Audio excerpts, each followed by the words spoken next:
ఇదిగోండి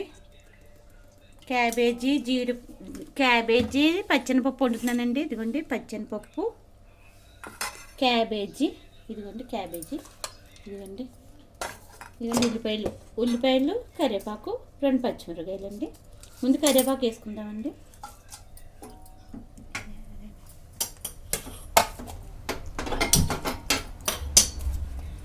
ముందు కరివేపాకు వేస్తున్నానండి. కరివేపాకు ఒక ఏపి వేసుకుని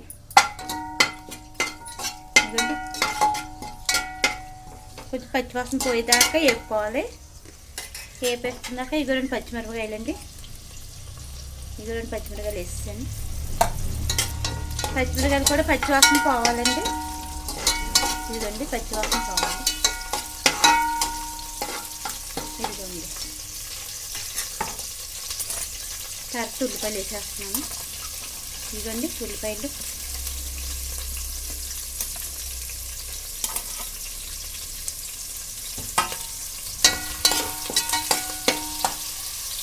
ఉల్లిపాయలు కూడా కొంచెం బాగా వేపాలండి. వేపేసుకుని బ్రౌన్ రంగు వచ్చేదాకా వేపుకోండి. బ్రౌన్ రంగు రావాలి. ఒక 5 నిమిషాలు బ్రౌన్ రంగు వచ్చేదాకా వేపుకుందాం చిన్న మంటలోని పోవాలి. చూసారండి 5 నిమిషాలు ఇలాగ మగ్గి పెట్టుకుంటే మాడిపోవండి, దాటి మాడిపోతాయి. నీళ్ళలో కొంచెం పసుపు వేసేసుకునండి బాగా కలిపేసుకోవాలి. చూసారండి వేగితే ఇలా బ్రౌన్ రంగు కింద వస్తాయి. ఇంకా కొంచెం వేపుకొని వేయండి, బాగా వేపుకోవాలి. వేగిపోయినాయి. ఇదండి క్యాబేజీ వేసేస్తున్నాను. క్యాబేజీ కూడా ఫ్రై చేసుకోవచ్చండి. మసాలాలు వేసుకుని బాగుంటుంది. నేను ఎగిరేస్తున్నాను. ఇదండి శనగపప్పు వేసి ఎగిరేస్తున్నాను.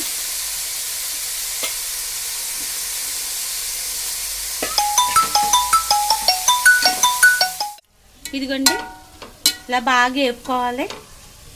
ఇది చూసారా పచ్చివాసన రాకుండా కొంచెం రంగు వచ్చేలాగా ఇలా బాగా వేపుకునండి.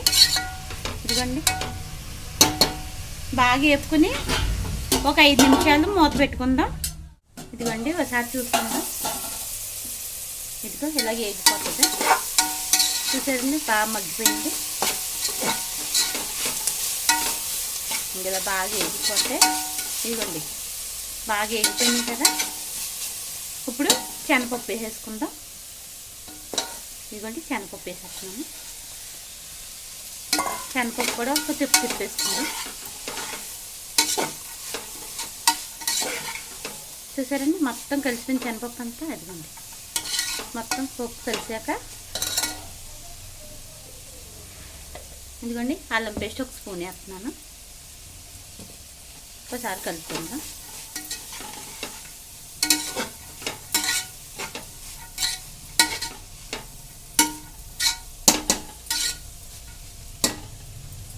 రెండు నిమిషాలు మూత పెట్టుకుందామండి. ఇదిగోండి చూసారా బాగా మగ్గిపోయింది. అదిగోండి చూసారా మగ్గిపోయినాయి. ఇప్పుడు మనం సాల్ట్ వేసుకుందామండి. అదిగోండి సాల్ట్ తగినంత వేసుకోండి. సాల్ట్ మీకు తగినంత. ఇంకొకసారి కలిపేసుకుని చూసారండి ఇలా బాగా కలుపుకోవాలి. ఇలా బాగా కలిపేసుకునండి.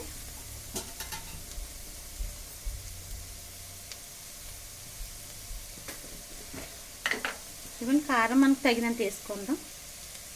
నేను 2 స్పూన్లు వేస్తున్నాను. మీకు ఎంత కలిపి అంత వేసుకోండి. ఇవన్నీ బాగా కలిపేసుకోవాలి. ఇదిగోండి ఇలా కలుపుకోవాలి. ఇది ఇలా కలిపేసుకుని ఇదిగోండి ఒక గ్లాసు నీళ్ళు పోసుకుందాం.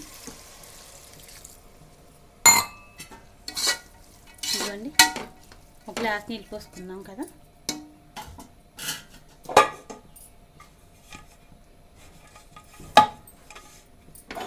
ఇదిగోండి నేను కుక్కర్ పెడుతున్నాను. ఇదిగోండి ఒక విజిల్ వేయించుకుందాం. విజిల్ వేయించుకున్నాను. ఒక విజిల్ చూసారా ఇదిగోండి ఉడికిపోయింది. ఇదిగోండి చూసారా దగ్గరికి ఎగిరిపోయిందండి. ఇదిగోండి ఇలా ఎగిరిపోవాలి. దీనిలో కొంచెం కొత్తిమీర వేసుకోవచ్చు, వేసుకున్నా బాగుంటుంది, వేసుకోపోయినా వేసుకోండి. వేసుకోమంటే ఇదిగోండి ఇలా ఎగిరిపోయింది. ఇదిగోండి ఇది చపాతీలోకి బాగుంటుందండి కూర, అన్నంలోకి బాగుంటుంది, పూరీలోకి కూడా బాగుంటుంది. ఇది వచ్చేసారా ఇదిగోండి ఇలాగండి ఎగిరిపోయింది బాగాను. ఒకే విజిల్ వేయించుకోవాలి. ఇదిగోండి లైక్ చేయండి, షేర్ చేయండి, సబ్స్క్రైబ్ చేయండి. సంక్రాంతి శుభాకాంక్షలండి.